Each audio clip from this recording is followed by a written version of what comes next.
If you want to know the hopelessness of the world, look for any real pastor who is interested in helping human beings. He is permanently bombarded. Terrible, wicked world. On Friday night, I was preparing to come for the Ignite Youth Conference. What happened? He said the moment he entered the car, then he brought out a knife. The man seated. Yes, sir. The man seated at the front brought out a gun. He said, "Give him your phone." At that point, the only thing that came to my mind was to send Daddy a text. So I sent him a text. I said, "Daddy, I just entered the wrong vehicle." Immediately I did that, the phone went off. Phone that was over 70% just went off like that. I handed the phone to them, and then we drove a bit, and then the one seated at the front said, "Where are you even coming from?" I said, "I'm coming from Dunamis, that we had a program." So he said, "Enenche?" I said, "Yes."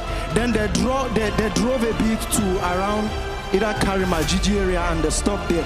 And they started speaking Hausa language a bit. And then the one seated at the front said, "Where are you even coming from?" I said, "I'm coming from Dunamis, that we had a program." So he said, "Enenche?" I said, "Yes." Then they drove a bit to around either Karima, Gigi area, and they stopped there.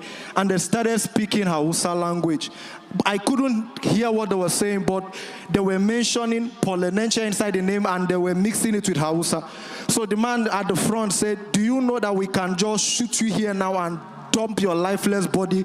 And all of a sudden, the driver and the man seated at the front started exchanging words. And then he said, "Come out of the vehicle." And they pushed me out of the vehicle. And immediately they threw my phone through the window. And that was how I was saved.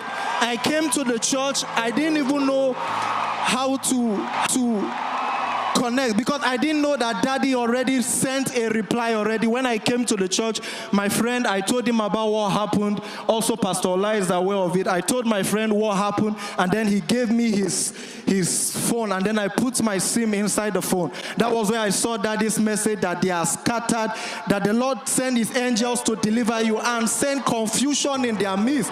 That was the same word that went forth, and God preserved me. Hallelujah.